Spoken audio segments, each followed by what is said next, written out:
Hi friends, आप सभी का स्वागत है मेरे यूट्यूब चैनल में। दोस्तों, हम इस यूट्यूब चैनल में +2 फर्स्ट ईयर और +2 सेकेंड ईयर के फिजिक्स और मैथ क्लास करने वाले हैं।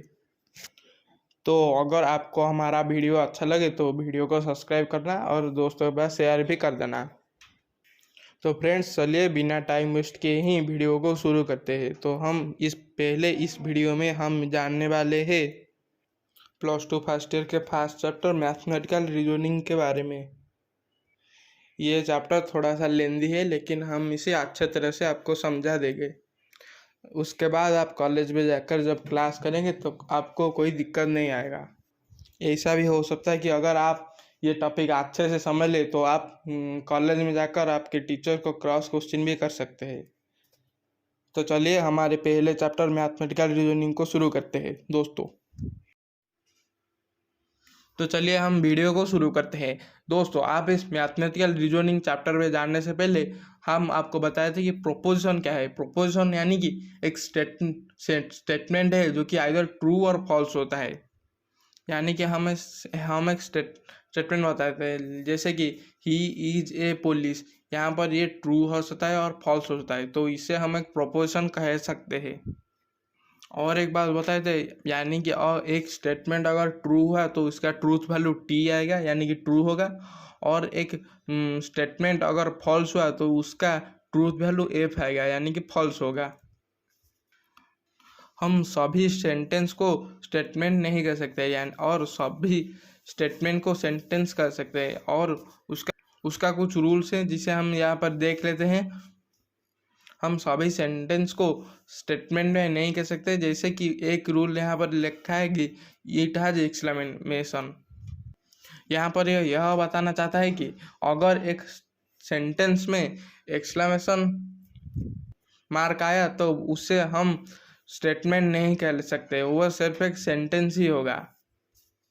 दोस्तों, चलिए सेकेंड रूल देख लेते हैं। इट इज एन ऑर्डर और रिक्वेस्ट।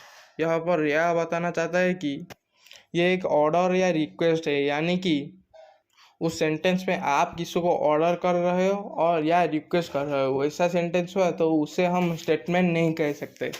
तो चलिए तीसरा रूल्स देख लेते हैं। इट इज ए क्वेश्चन, यानी कि अगर ऐसा कोई सेंटेंस आए कि वहाँ पर क्वेश्चन मार्क आए तो उसे हम स्टेटमेंट नहीं कहेंगे। तो चलिए फोर्थ टर्म देख लेते हैं। इट इन्वॉल्व्स वेरिएबल टाइम, यानी कि यहाँ पर एक ऐसा सेंटेंस होगा जो कि कुछ समय पर निर्धारित होगा, जैसे कि today, tomorrow, yesterday, Sunday, Monday, ऐसा कुछ। उसके लिए एक निर्धारित टाइम होगा, वैसा सेंटेंस को हम स्टेटमेंट नहीं कह सकते। चलिए पांचवा टर्म देख लेते हैं। इट इन्वॉल्व प्रोनाउन, यहाँ पर प्रोनाउन होगा, ये हो गया आम सा बात। तो चलिए दोस्तों, ऐसे कुछ सेंटेंस या स्टेटमेंट देख लेते हैं, वो स्टेटमेंट नहीं होगा तो क्यों नहीं होगा देख लेते हैं। तो चलिए हम पहला देख लेते हैं। It please open the door. ये एक स्टेटमेंट नहीं है, आपको पता है, लेकिन क्यों नहीं है ये बात आप कमेंट में ज़रूर बताना। तो चलिए सेकेंड स्टेटमेंट देख लेते हैं। X is less than 5। ये एक सेंटेंस नहीं है, क्योंकि एक्स एक अननोन वेरिएबल है। ये एक अननोन वेरिएबल है, तो वो लेस देन हो सकता है, ग्रेटर देन हो सकता है, वो 5 से बड़ा हो सकता है, छोटा भी हो सकता है, तो ये एक स्टेटमेंट नहीं है। तो चलिए अगला देख लेते हैं। The sun is a star. ये तो सच है कि सन एक स्टार है, तो ये स्टेटमेंट ट्रू है, क्योंकि इट इज ए फैक्ट है, ये एक साइंटिफिक ट्रूथ है, तो इसे हम एक स्टार कर सकते हैं। ये भी एक रूल है कि all the true fact are called statement. तो दोस्तों, ये तो हो गया आम बात। तो चलिए ऐसे कुछ बात जान लेते हैं जिसे कि आपने 10th में नहीं पढ़ा, तो ये आपके लिए थोड़ा नया नया होगा, लेकिन आपको समझा देंगे तो आपको अच्छा लगेगा और आप अच्छे से समझ जाएंगे। तो फ्रेंड्स, हम पहले जान लेते हैं कि नेगेशन क्या है। नेगेशन एक टेबल में भी बनाएंगे हम। तो पहले जान लेते हैं कि नेगेशन क्या होता है। नेगेशन यानी कि नेगेटिव, एक स्टेटमेंट जिसका नेगेटिव होगा उसे कहते हैं नेगेशन। जैसे कि बताता हूँ, ही इज एन आर्मी, वैसे उसका नेगेशन होगा कि he is not an army. तो दोस्तों, उसका टेबल नीचे है, आप थोड़ा देख ले। यहाँ पर P है और यहाँ उसके ऑपोजिट साइड पे है नेगेशन P, और P पर अगर ट्रू होगा तो नेगेशन P पे फॉल्स होगा, और P पर फॉल्स होगा तो नेगेशन P का ट्रू होगा, यानी कि ऑपोजिट होगा। ट्रू है तो फॉल्स नेगेशन पे फॉल्स हो जाएगा, अगर फॉल्स है तो ट्रू हो जाएगा। और ये जो सिंबल आप देख रहे हैं ये नेगेशन का सिंबल है, आप थोड़ा याद रख लेना। तो दोस्तों ये तो नेगेशन चल गया, तो चलिए कंजक्शन की तरफ चलते हैं। कंजक्शन एक अच्छा सा रूल है जिसे हम अच्छे तरीके से आपको समझा देंगे। तो दोस्तों पहले हम आपको बताए थे कि कंजक्शन कहाँ पर काम करता है, यानी कि जब दो स्टेटमेंट मिल जाते हैं तो वहाँ पर कंजक्शन काम करता है। जैसे कि he is tall and fat, ये हो गया दो सेंटेंस। जैसे कि ही इज टॉल और ही इज फैट, ये दोनों सेंटेंस मिलकर हुआ he is tall and fat. यहाँ पर दो सेंटेंस हुआ, तो उसके बारे में हम जान लेते हैं। तो फ्रेंड्स मैं आपको कंजक्शन का एक रूल बताया था, वो ये है कि अगर दोनों सेंटेंस से एक दोनों ट्रू हो गए तो उसका ट्रूथ वैल्यू ट्रू ट्रू आएगा, और दोनों सेंटेंस में से एक भी, यानी कि दोनों से एक भी कोई एक भी फॉल्स हो गया तो उसका ट्रूथ वैल्यू फॉल्स ही आएगा। तो चलिए मैं आपको एक अच्छा सा एग्जाम्पल देकर समझा देता हूँ। मान लो हम एक सेंटेंस ले लेते हैं, Ram is tall and fat. तो पहले हिस्सा में हम ये समझ लेते हैं कि राम इज टॉल और राम इज फैट, वो दोनों है, तो ये दोनों सेंटेंस ट्रू है, तो इसका ट्रूथ वैल्यू आया ट्रू। और ये एक ऐसा केस हो सकता है कि राम टॉल हो सकता है, फैट नहीं हो सकता है, यानी कि राम इज टॉल और राम इज नॉट फैट, तो ये एक ट्रू और एक फॉल्स आया, तो उसका ट्रूथ वैल्यू क्या होगा, फॉल्स होगा, क्योंकि हमने सुना ये एक रूल है कि दोनों में से एक भी फॉल्स हो गया तो उसका ट्रूथ वैल्यू फॉल्स आएगा। तो और एक ऐसा केस होता है कि दोनों फॉल्स हो सकते हैं, Ram is not toll, Ram is not fat, तो उसका क्या होगा ट्रूथ वैल्यू, ये दोनों फॉल्स है तो वो भी फॉल्स आएगा।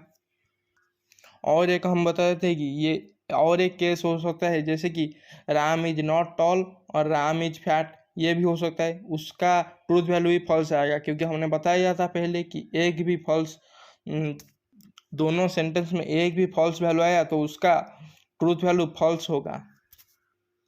तो इन चारों केस को मिला के हम एक ट्रूथ टेबल बनाए थे, जिससे कि हमें बहुत बार सोचने की ज़रूरत नहीं, एक बार हमने ट्रूथ टेबल देख लिया तो आंसर हम बता देंगे, जिससे कि हमारा समय बन जाएगा।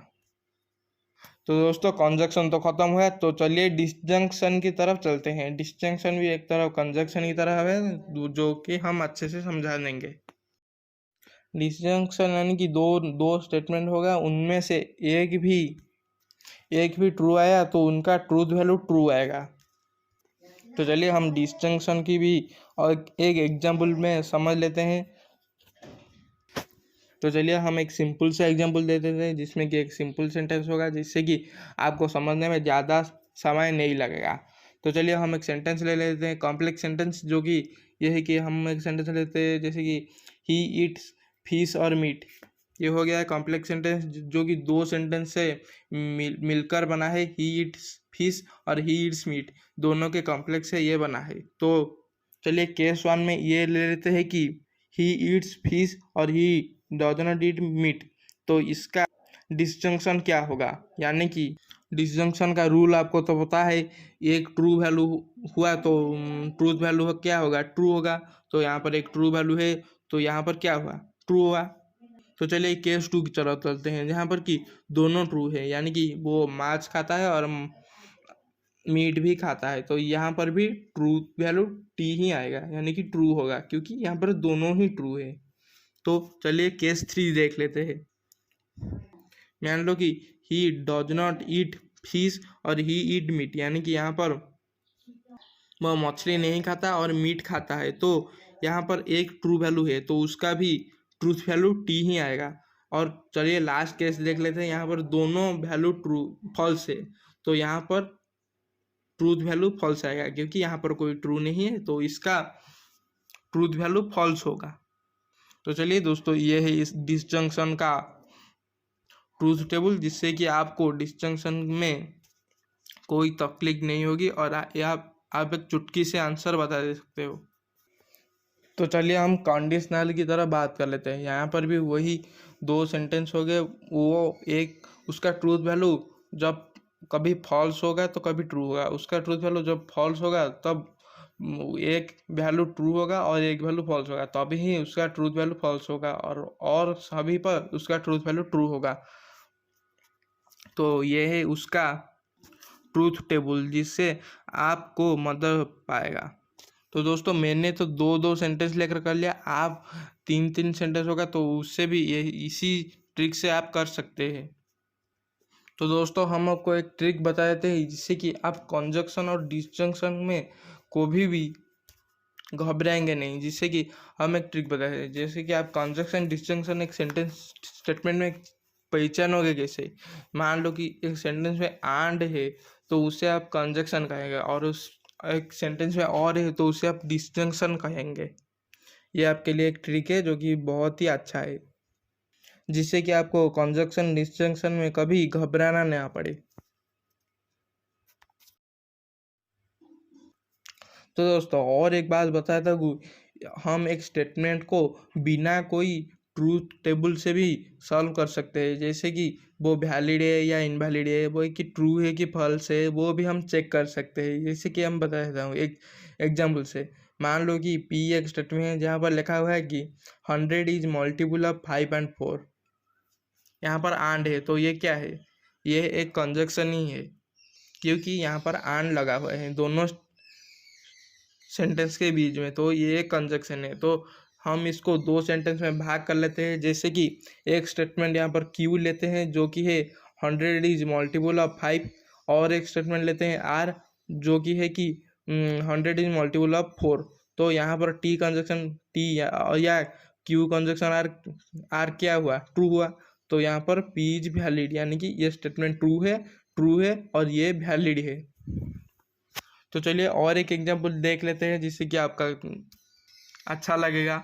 यहाँ पर एक सेंटेंस लिखा है क्यू जो कि ये लिखा हुआ है कि 125 is a multiple of 5 and 7। यहाँ पर हम इसको दो, यहाँ पर एंड है तो ये कंजक्शन है।